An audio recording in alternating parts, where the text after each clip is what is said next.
There's an old classic game out there, 6 Degrees of Separation. Normally the way it goes is people can name a movie and somehow within 6 moves can bring it back to Kevin Bacon. Jeremy Sink, he's one of those that can play 6 degrees as well. Coach Sink has been around multiple avenues in the state of Virginia, so we played a 6 Degrees of Separation to where we just named a school or area, and Coach Sink brought it back to that area or school.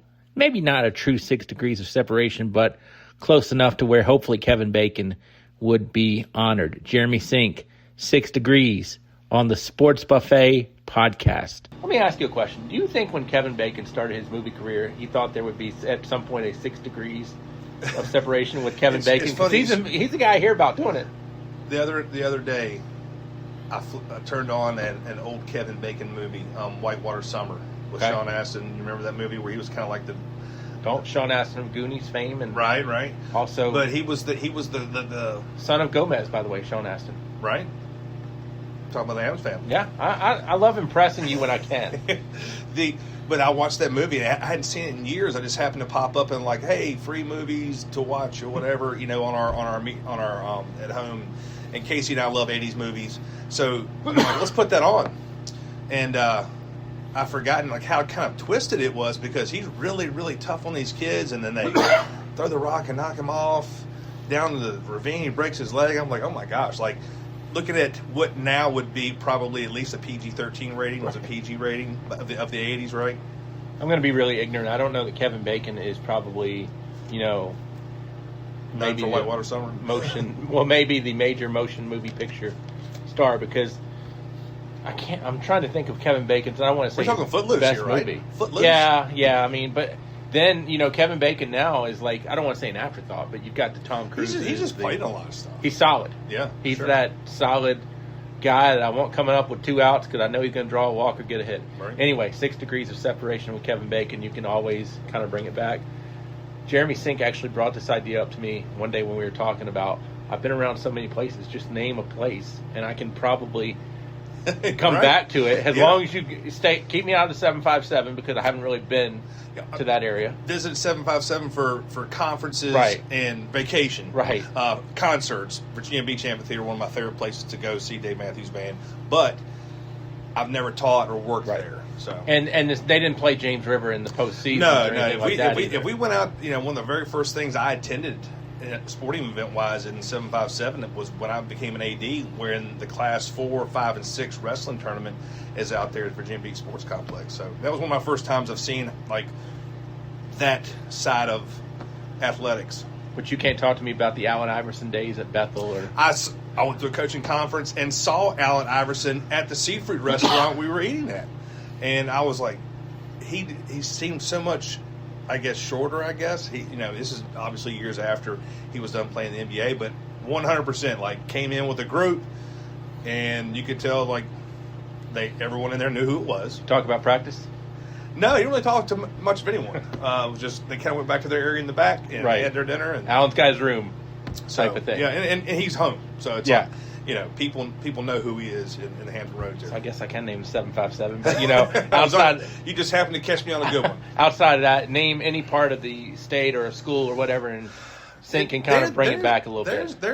So we're going 6 degrees of separation with Sink. Is that kind of. I mean, I'm just going to name a school or a district or well, something like that, or even a person maybe. Shoot. Okay, Perry McClure. Oh, wow. Okay. So. And you can go wherever you want with this, as deep as you want. One of our biggest rivals in high school, the shortest drive, when people say, like, it was 45 minutes. Is this Pioneer District? Pioneer District with Glenver, Bath County, Covington. Glenver's now in the Three Rivers. James River's now in the Three Rivers. So, it's not the same district that I played in now. But during that time, Perry McClure was the shortest drive from James River, which is 45 minutes, which is probably the longest drive in the Seminole District. So when we drive 10 minutes down the road, I tell a lot of times, like, I've been on buses as a coach and a player for an hour and a half to 2 hours in district play. Welcome to the Dogwood District discussions. Right.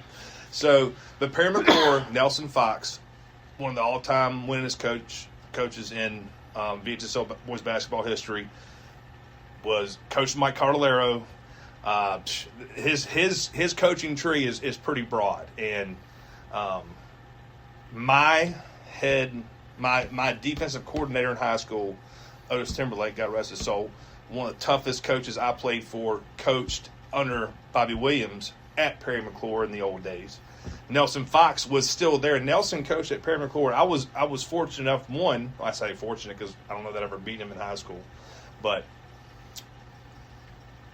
played against him all 4 years and then coached against him multiple years with Mike Goad as his assistant. Again, just to play this, I am 47 now. Sink's a couple years younger than me, so I'll be 45 in September. I didn't want to give your age, but whatever. So if he's playing under Fox, it says Fox is not 20.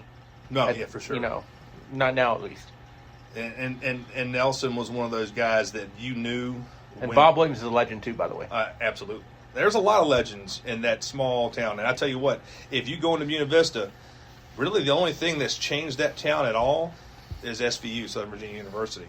I think Friday Football Extra helped put some of these names out to the Lynchburg It's still one of those area. small towns that kind of shuts down on Friday night. Right. It's kind of a ghost town on Friday night. Everyone shows up at the new Perry McClure High School, which in the summertime, I put the pipes in the ground for that school. Well, my dad, my uncle, their company, who I worked for during the summers, during college, we put the pipe work in for the new Perry McClure High School. I say new, but it's the one up on the hill. How hard is it to put pipes in? Pipe work. You imagine being in a ditch, a 5, 6, 8, 10-foot ditch in the summer with a shovel and putting ductile iron or sewer lines. It just so happened that school was built on an old landfill.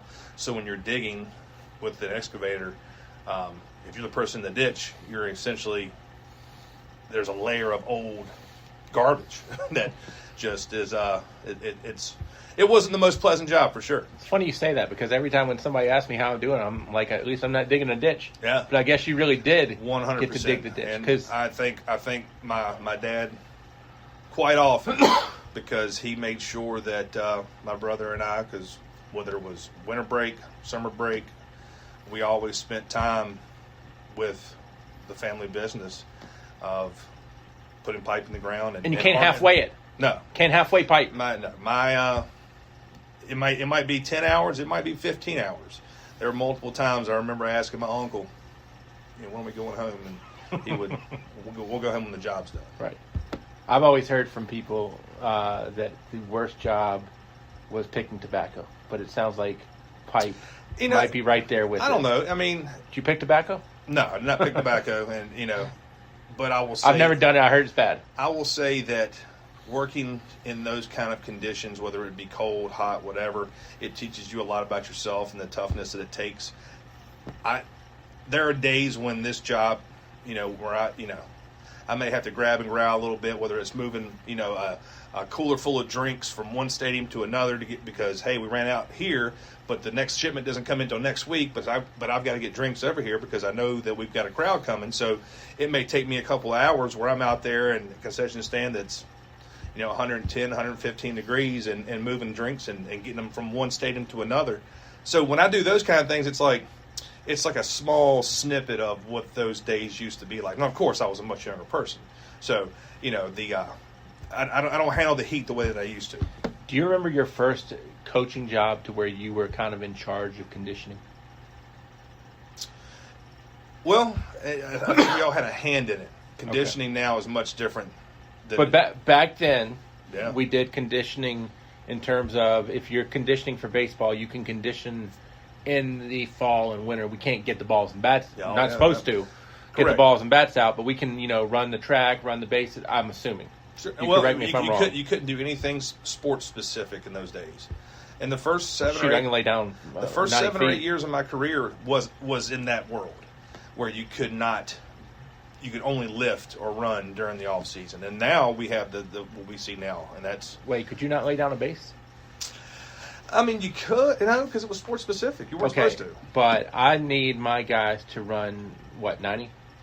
not you know. I mean, So let's run 100. Yeah, exactly. We may set something up along those lines. Okay, so you can put cones to And essentially I will say, like it wasn't simulate. a thing. It was more so in football. We were lifting. Sure. For, you know. Well, if you don't, you're getting Olympic behind. lifts. So here's the question I'm kind of getting to. When you are put in control of this, we're looking at probably what, about early 2000s? Yeah. Okay. The 03 to probably 2010 was that window. I have got to think, and I'm not calling anybody a name, but I've got to think that when the kids came into condition, they didn't work like Jeremy Sink had worked when he dug ditches. It's a little bit whatnot. different for sure. It's a different kind of work. Do you have to learn how to, because your mentality is, I'm a hardworking dude, you know, no matter what I do, I'm going to give 100%. Did you have to wire yourself mentally to say, I'm going to take it, I don't want to say take it easy on these guys, but if they don't do what I do, it's okay? For sure. I mean, there's a level of toughness that I think, I won't say has gone by the wayside a little bit, but there is an old school, and my dad would say the same thing. I mean, he was Sure. part of the generation that instead of having water, they grabbed a handful of salt tablets on the way out to the field. You know, and you know if they got water, it was very little. But not every place was air conditioned at that time. Schools were not air conditioned. Like people were more accustomed to the heat than they are now. And I'll be the first one to tell you, like I don't handle it the way that I used Well, you to. didn't have mandatory breaks like in the soccer tournament Sure. at the VHSL. You had a stoppage for play for water break. We didn't have the not wet, that way. We didn't have the wet bulb for the humid conditions and whatnot. Because I mean, honestly, in our Joey Lyons and Jamerson we all talk about it. Like the majority of heat-related illnesses come during training rather than in the season. Because once you're in the season, you've been training. Your body's kind of gotten accustomed. It's that first time out that you got to be really careful, and that's where you see some of the things that pop up in social media or on the news or whatever about a kid falling out or a kid passing away. Right. It's that very early on where we go too hard, too fast. I think all of our coaches do a heck of a job of keeping our kids safe, and our training staff is some of the best around. But so. Jeremy Sink paced himself as a coach, or no? Yeah, I think so. Okay. I think, I don't like running to this day because running was a form of punishment when I came through. So, and I remember it was an old school coach who changed my mind on this, Roger White, who played under Gerald Thomas at Lynchburg, coached at Cave Spring in the old days of AAA, state champion kind of team. And I coached with him and ran camps for him and ultimate baseball camps.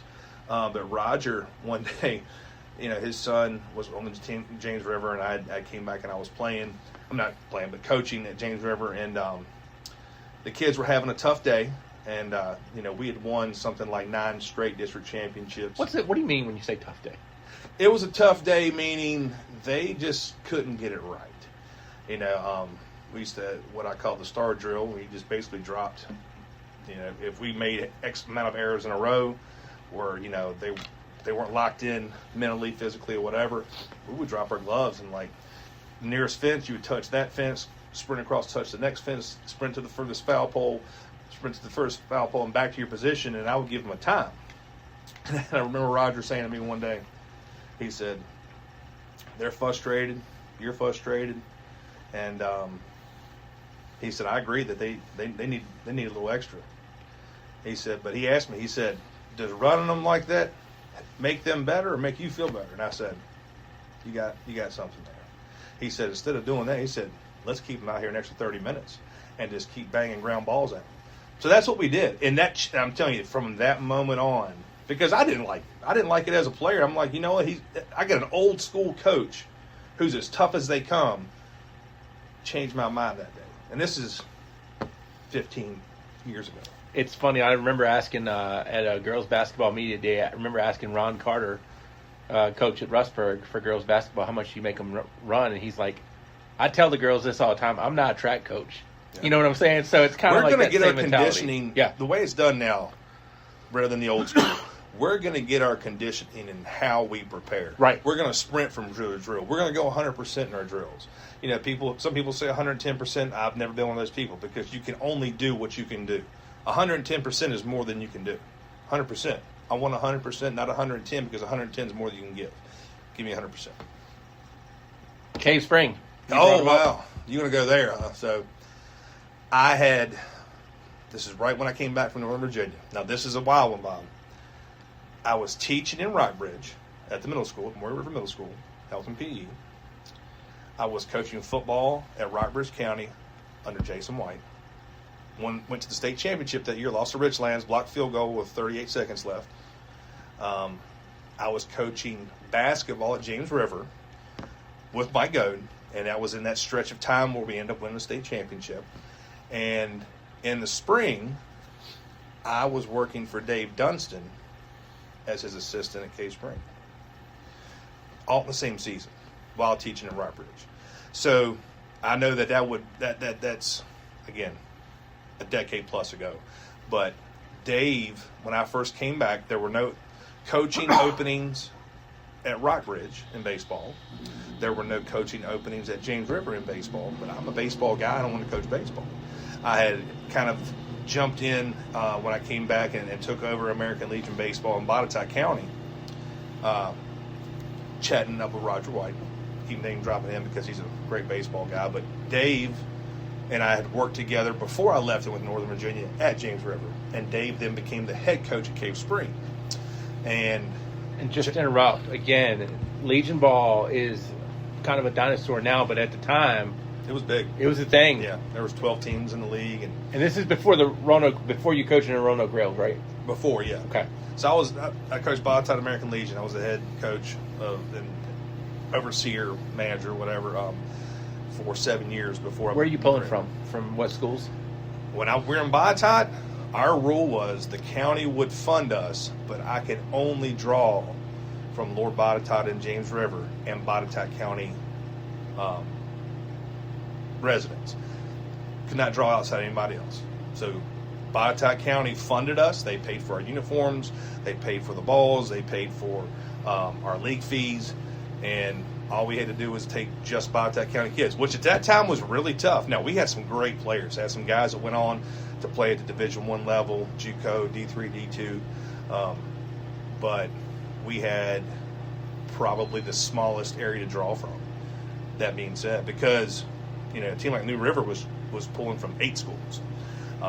Roanoke had 2 teams. They had Roanoke Post 3 and Salem Post 3. So, just with it, Vinton, just down the road. That was William Byrd and Stanton River. Roanoke was Cave Spring, PH, and Fleming, and Northside, I think. And then Salem, obviously, was Salem and probably Glenver. I think maybe at that time Shawsville. And the other thing too about this day and age, baseball I think is a unfun sport for a lot of people that don't know baseball. Well, it's not as fast paced as some of the other sports, and kids today they lose interest and their attention. Right. I watch it with my own son. Like I could see when he's playing basketball, when he's playing flag football, like there's something every single time. But like baseball, and if he's not in the infield, I'm like, hey, focus up. Yeah. But you said Cave Spring. I did. Now I want to throw this out here because this is how crazy it is, Bob. I go back and I'm working for Dave Dunstan, and one of the other assistants was Kevin Griffin, who was always called him the real life Crash Davis because he played indie ball. He played minor league ball and indie ball. I was a Cave Spring grad, played at Ferrum, played against him in college. If you don't know who Crash Davis is, please go watch Bull Durham.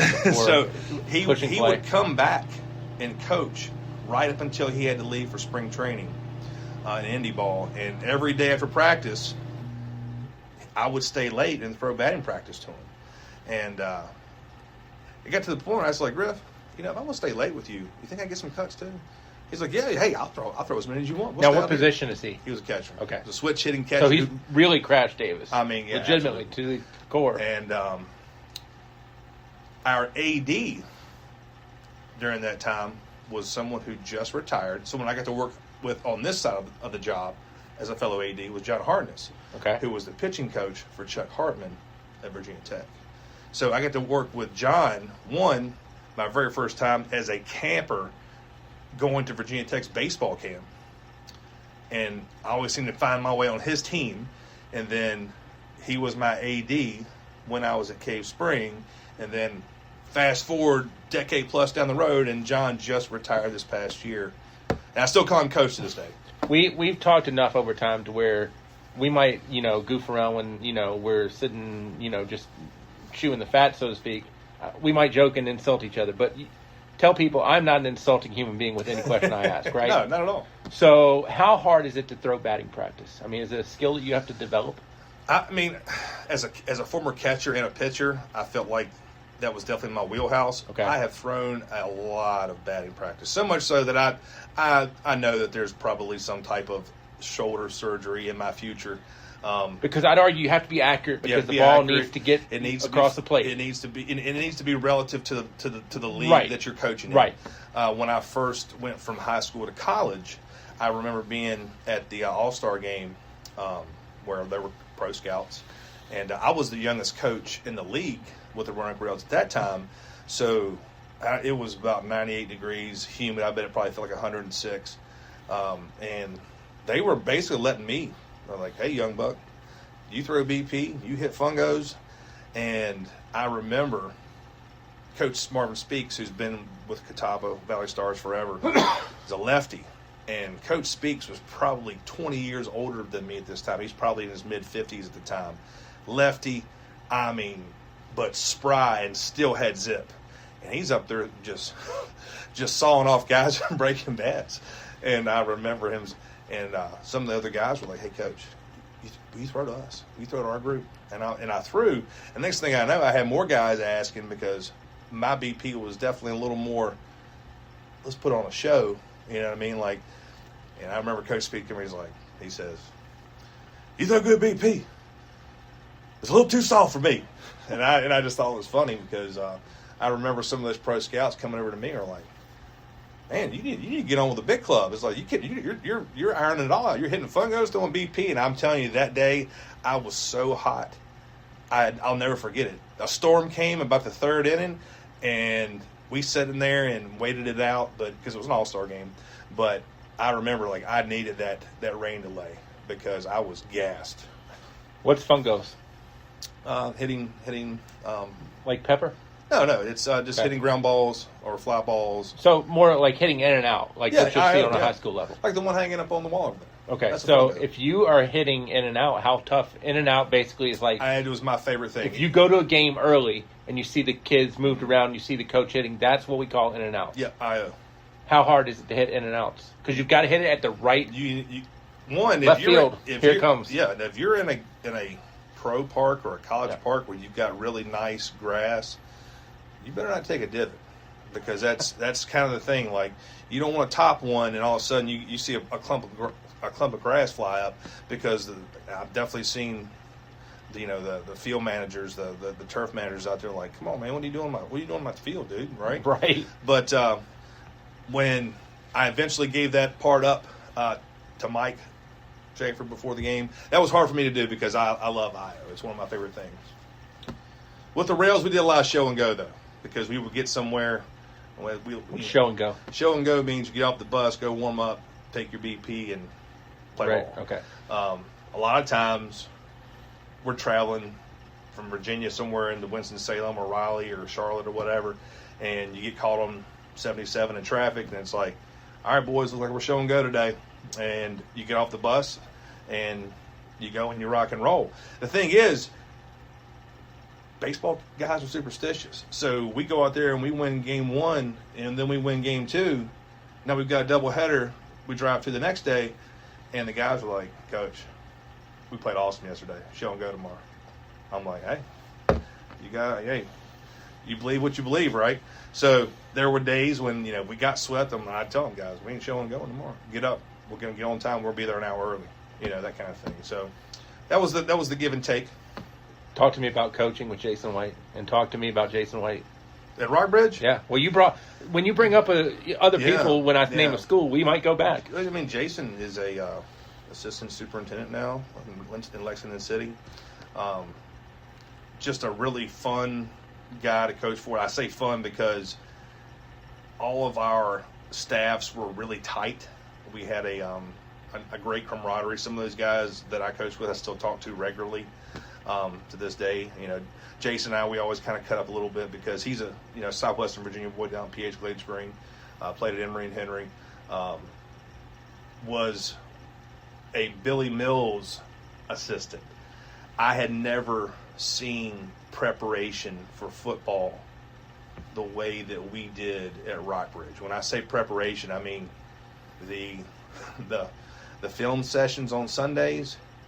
I mean, they were exhausting, and I really, we put a lot of time and effort into and how we studied and how we got ready for our game plan. We had an old school defensive coordinator, Bob Sanji, who coached at Solon High School in Ohio, coached Eddie George, just one of those guys who was old school, but the kids absolutely loved him. He had this kind of real thick Midwest accent, and he was really top notch, but quick witted and sharp. Is Rockbridge your first coaching stop for football? No, James River was. Okay. I went at James River for 2 years before I went to Northern Virginia, and then I came back, and Rockbridge I did from 2006 to 2012. I'm going to use a word here. Insane? Was White insane? With No. Okay. Jason was very much the kind of guy that... but it was insane to you seeing the prep that he put in because you've never seen it like that. Never like that. And it was definitely very, very Billy Mills-esque. Okay. And anyone who's coached with Billy can attest to that, because I coached with Brandon Jarvis, who played for Billy as a player before he went to UVA under Al Grove. And then when Brandon came back to Rockbridge and we coached together before he went to Grafton and to Waynesboro. I think he's down in Myrtle Beach now. But they all had the story. It's like everybody who was there outside of maybe one or two of us were guys who were holdovers or guys who were on Billy Mills' staff. And, I mean, we were there early. We stayed there late. And this is back in the old days where there was no huddle. Right. When we started out on VHS to DVDs, and that was a big deal. I remember sitting there. We had this tower that you could put six discs, laser discs in to copy. And you're sitting there on Friday night. If you won, you're like, you can sit there and chew the fat all night. But if you lost, you're like, I just need to get this film so I can go back, analyze it, because I'm up all night at that point. Your adrenaline's shot. You're watching film. But coaching with Jason taught me a lot about preparation, and it taught me a lot about having a tight-knit staff. Who's Billy Mills, by the way? Head coach Dinwiddie. Okay. And those guys that year, that first year, there was a level of toughness that I had never seen before in an entire football program. Like, those guys battled each other every day. Some of the toughest battles I saw Monday through Wednesday. Thursday was, light day, obviously, because you get ready to play on Friday night. But Monday through Wednesday was an absolute battle. And there were definitely times you're breaking things up because guys are getting heated. Yeah. But, man, they were tough. Now, is this Marcus Mayo, Rockbridge? Mayo was the quarterback. Jeff Early, who still plays professional basketball in, I think, Puerto Rico. And if you ever look at Jason White, by the way, the head coach, Jason White is the typical, what I would call, offensive line guy. Yeah. Jason's like 6'5". And I think when you see guys like that, you think they're going to run the ball, almost ad nauseum. Mm-hmm. Marcus Mayo was probably one of the better dual threat people, and thrower especially, that I don't think people remember. His arm strength was incredible. And maybe it's because where I live, but I remember Mayo could scoot. He could and scoot. Throw. He could throw it. He was big, physical. And throw while scooting. Yes. And we had people to throw to. We had big physical linemen. Pat Bannon was the middle linebacker who played at LU, was a captain of the team at LU. We had Steven Strobridge, one of the toughest, most incredible football players I've ever saw with my own two eyes, defensive-wise. We were so good. We could jump in from a 4-3 to a 3-3 stack to a bear front, and that was all Bob Sanji's thing, but we could mix and match defenses based on our personnel and what they were trying to do to us, because we could go – there were some games you might show up and thinking we're gonna go get a 4-3 against you, and we show up in a 3-3 stack and we're moving guys around and flying guys to the ball and blitzing, and it was an awesome thing, man. Last 6 degrees for now, Loudoun County. Just in general, like the whole county. Well, the school. Oh, like the school itself, yes. They just came to JF and played baseball. Loudoun Valley, right? Loudoun Valley, I'm sorry. Yeah. Wayne Todd, of course. Yeah. He's still there. That's where I was getting to. He's been there. I talked more to Coach Todd after that game than any time over the years, going back and forth up there to Northern Virginia. But the time that I spent up there. Of course, and I've talked a lot about Joe Tarango at Potomac Falls, but this is how crazy it is. The guy that I taught with at the other school, as I taught with Joe in the morning at Algonquin Elementary, and I taught with a guy named Pat McNanley at Sugarland Run Elementary, and we're talking 2 miles apart, but we're talking about school at Algonquin Elementary during Teacher Appreciation Week. I'm getting Starbucks gift cards. Someone handed out tickets to the Yankees out the window. Like, hey, coach, I know you're a Yankees fan. I'm like, whoa, this is incredible. And 2 miles down the road at Sugarland Run, it was an 85% Hispanic population, and they're bringing in these homemade, like, oh my gosh, some of the most incredible Latin foods that I had never ate before, and the kids were so amazing. And like I tell you what, and a lot of the kids lived right across in the complex right across the street. But 2 different worlds, but 2 amazing schools to work in. And when I work with Pat, we're teaching together, and Pat is the AD at Rock Ridge High School, the Phoenix, who's in our classification. We kind of joke about it because they're really good. They're one of the top academic activities. Same as us, we won the National Guard Cup, right? Just named it yesterday. So Pat calls me today and says, "Good job, man. Sorry we couldn't get you this year, because we've won 3 out of the last 4. He never fails to let me know that the year that we didn't win, we were runner-up to Rock Ridge. So he always makes sure I remember that one. And this is why you can't play any of those schools up there in, quote-unquote, the regular season, because they're all – within a stone's throw. I mean, they're they're on top of each other. Yeah. I mean, there's 4 new schools up there just in the time that I was up there. Now, we're talking 20 years ago, but probably another new one just came up when we were talking. That would not surprise me. But at Loudoun Valley, the guy who was, in Loudoun County, Loudoun County, Ryan Price played for Joe at Potomac Falls, and Ryan Price was the head coach at Heritage Leesburg. Pride. At the Pride, correct. And his brother, his brother Nick, Ryan was at the head coach at Heritage Leesburg. Nick was a senior on the Potomac Falls team that I was coaching with Joe at. And Nick went on to Hampton-Sydney and eventually came back and became the head coach at Loudoun County. So I've got to imagine Loudoun County and Loudoun Valley high schools get confused. Oh, all the time. And I'll be honest with you, when we had the game here and I was doing the PA, I'm like, don't mess it up. People do all the time. I know, but still, I view myself as I saw someone that day. I'm out there. I'm cooking hot dogs before the game, and someone yells out, "Hey, Zink!" And I turn around. And I'm looking. I'm like, all right, I recognize them. The closer they got, I'm like, oh my gosh, I hadn't seen them in 20 years. But I shouted out both his name and his wife's name. They're like, whoa, man! It's like, you remember us? I was like, of course I remember you. And Coach Todd was a nice guy to speak to, because I lovingly say this. I appreciate the new school guys. Don't get me wrong. But I like those old school guys too. But sometimes I'm almost wondering, do they want to deal? And Coach Todd could not have been any better for a career-ending loss for some of those kids. Yeah. Season-ending loss for everybody. And it didn't end, I don't want to say it didn't end well, but they're leading. He's coached a lot of great players, got a ton of wins. I mean, if he's not the top, he's got to be I'd say he's got to be top 3 all time in BHSL history. He's up there. Well, this has been fun. The going back to 6 degrees of separation. We'll do it again. Now, final question, and this might be one you weren't expecting, which I'd love to do. You can host 5 different podcasts that don't exist. Pick your 5 categories, if that makes sense. So 5 categories, because I kind of view you as a Renaissance man, to where you know a lot about a little, or a little about a lot. Podcast that I want to listen to, or podcast I want to host? Podcast that you think you could host. I mean, you have good Saved by the Bell knowledge, so I might give you that for one. I think I could do a Sopranos podcast. Okay. I'm a huge Sopranos fan. I think I could do a Big Lebowski. Okay. I've got some Big Lebowski stuff up around the office here. One of my all-time favorite movies. I love bowling. Okay.